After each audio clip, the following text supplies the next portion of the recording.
പത്തനംതിട്ടയിലെ അപകട മരണത്തിൽ ഞെട്ടലോടെ ബന്ധുക്കളും നാട്ടുകാരും. വിവാഹാഘോഷങ്ങൾ അവസാനിക്കും മുൻപേയുള്ള ദുരന്തം നാട്ടുകാർക്ക് വലിയ ആഘാതമാണ് ഏൽപ്പിച്ചത്. മരിച്ച ബിജു പി ജോർജിന്റെയും അനുവിന്റെയും വീട്ടിൽ നിന്ന് മിഥുൻ അയ്യപ്പൻ ചേരുന്നു. തീർച്ചയായിട്ടും രാവിലെ മരിച്ച അനുവിൻ്റെയും പിതാവ് ബിജുവിൻ്റെയും വീട്ടിലാണ് ഇപ്പോഴുള്ളത്. ഇപ്പോഴും ഇവിടേക്ക് നാട്ടുകാരും ബന്ധുക്കളെല്ലാം തന്നെ വന്ന് അവരുടെ ദുഃഖത്തിൽ പങ്കുചേർന്നുകൊണ്ടിരിക്കുകയാണ്. ആകസ്മികമായിട്ടുള്ള ഈ ഒരു വിയോഗത്തിൽ ഈ നാടും ഈ വീട്ടുകാരും ബന്ധുക്കളുമെല്ലാം വലിയ ആഘാതത്തിൽ തന്നെയാണുള്ളത്. ഈ വിവാഹത്തെ 15 ദിവസം മുമ്പ് നടന്ന ഈ വിവാഹം, ആ വിവാഹത്തിന് ശേഷം ആദ്യത്തെ ക്രിസ്മസ് ഒക്കെ എത്തുമ്പോൾ അത് ആഘോഷപൂർവ്വം ആഘോഷിക്കാമെന്നുള്ള ഒരു ധാരണയിലും അതിനുവേണ്ടിയുള്ള പ്ലാനിങ്ങുകളും എല്ലാം ആയിരുന്നു ഈ കുടുംബം ഉണ്ടായിരുന്നത്. ഇപ്പോൾ ദിവസങ്ങൾക്ക് മുമ്പ് അലങ്കരിച്ച് വെച്ചിരുന്ന ഈ ക്രിസ്മസ് ട്രീ എല്ലാം ഇവിടെ നിന്ന് വീട്ടിന് മുന്നിൽ നിന്ന് മാറ്റുകയാണ്. ഇനി അവർക്ക് ആഘോഷങ്ങളില്ല. ഏറ്റവും വലിയ ദുഃഖത്തിലേക്ക് നീണ്ടു നിൽക്കുന്ന ദുഃഖത്തിലേക്ക് മാറിയ ഒരവസ്ഥ തന്നെയാണ് ഇവിടെ ഉള്ളത്.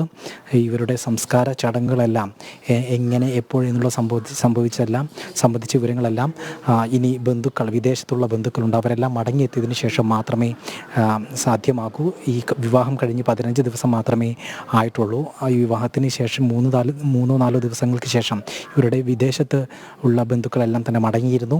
അവരെല്ലാം തിരിച്ചെത്തിയതിനു ശേഷം മാത്രമേ സംസ്കാര ചടങ്ങ് സംബന്ധിച്ച വിവരങ്ങളിലേക്ക് എത്തൂ. ഇപ്പോൾ ഈ വീട് എന്ന് പറയുന്നത് ബിജുവിൻ്റെ വീടാണ്.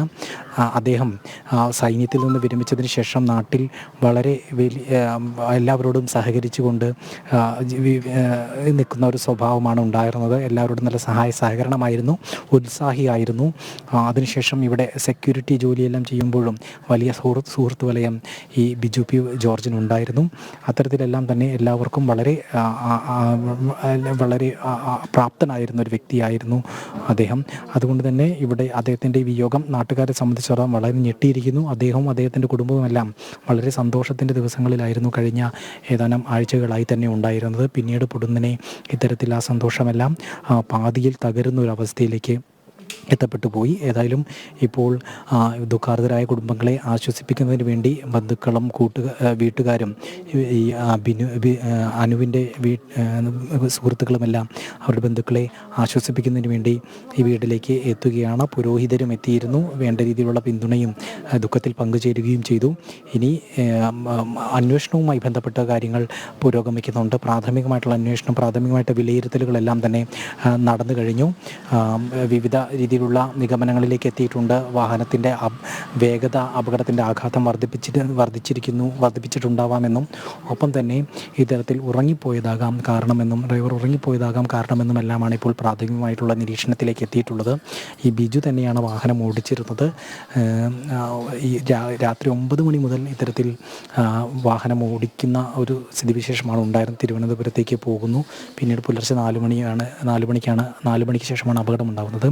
അപ്പോൾ ഇത്രയും സമയം തുടർച്ചയായി ഉറങ്ങാതിരിക്കുകയായിരുന്നു എന്നുള്ളത് തന്നെയാണ് നമുക്ക് ഇപ്പോൾ അനുമാനിക്കാവുന്ന ഒരു കാര്യം. ഏതായാലും ഏറ്റവും ദൗർഭാഗ്യകരമായിട്ടുള്ളൊരു സംഭവം തന്നെയാണ് ഈ നാടിനെ സംബന്ധിച്ചിടത്തോളം, ഈ വീട്ടുകാരെ സംബന്ധിച്ചിടത്തോളം ഉണ്ടായിരിക്കുന്നത്. ഇത്തരത്തിൽ വലിയ ആഗ്രഹങ്ങളോട് കൂടി ജീവിതത്തിലേക്ക് നടന്നെടുക്കുന്ന 2 യുവമിഥുനങ്ങൾ ഇത്തരത്തിൽ നഷ്ടപ്പെട്ടു പോയി. ഒപ്പം തന്നെ അവരുടെ പിതാക്കൾക്കും ഇത്തരത്തിൽ മരണം സംഭവിച്ചു. ഏറെ ദുഃഖാർഹമായിട്ടുള്ളൊരു സാഹചര്യത്തിലൂടെ തന്നെയാണ് വളരെ ശാന്തമായും അതുപോലെ തന്നെ മൗനമായി തന്നെയാണ് ഇവിടെ ഈ വീടെല്ലാം തന്നെ നിൽക്കുന്നത്. ഇവരുടെ ദുഃഖത്തിൽ പങ്കുചേരുന്നതിന് ഇവിടെ ദുഃഖം ഒരിക്കലും നമുക്കറിയാം വാക്കുകളെ കൊണ്ട് വിവരിക്കാവുന്നതിനപ്പുറമുള്ള ദുഃഖത്തിൻ്റെ ആഴത്തിലേക്കാണ് ഇവർ എത്തിപ്പെട്ടിരിക്കുന്നത്. അത്തരത്തിലുള്ള ചടങ്ങുകൾ ഇനി അവർക്ക് അവസാനമായി യാത്രാമൊഴി നൽകുക എന്നുള്ളതാണ് ഇവർക്കിനി ചെയ്യാനുള്ള ഏക കാര്യം. അതിന് വേണ്ടിയിട്ടുള്ള ഒരുക്കങ്ങൾ തന്നെയാണ് ഇപ്പോൾ ഇനി ഒരുക്കങ്ങളിലേക്കാണ് ഇനി കടക്കേണ്ടത്. ഒരേ ഇടവകയിലുള്ള കുടുംബങ്ങൾ തന്നെയാണ് ഇവിടെ ഉള്ളത്. 1/2 കിലോമീറ്റർ മാത്രമേ വ്യത്യാസമുള്ളൂ ഈ നിഖിലിൻ്റെയും അനുവിൻ്റെയും വീടുകൾ തമ്മിൽ. അത്തരത്തിൽ ഇനി ഒരുമിച്ചുള്ള പൊതുദർശനവും സംസ്കാരവും എല്ലാം തന്നെ ഒരേ പള്ളിയിൽ തന്നെയാണ് സംസ്കാര ചടങ്ങുകളെല്ലാം തന്നെ നടക്കേണ്ടത്. അതിന് വേണ്ടിയിട്ടുള്ള ഒരുക്കങ്ങളിലേക്കാണ് ഇനി കടക്കേണ്ടത്. മറ്റെല്ലാ പ്രവർത്തനങ്ങളും പൂർത്തിയായി കഴിഞ്ഞു. അഗാധമായ ദുഃഖത്തിൽ തന്നെയാണ് ഈ നാട്ടുകാരും വീട്ടുകാരും എല്ലാം ഉള്ളത്.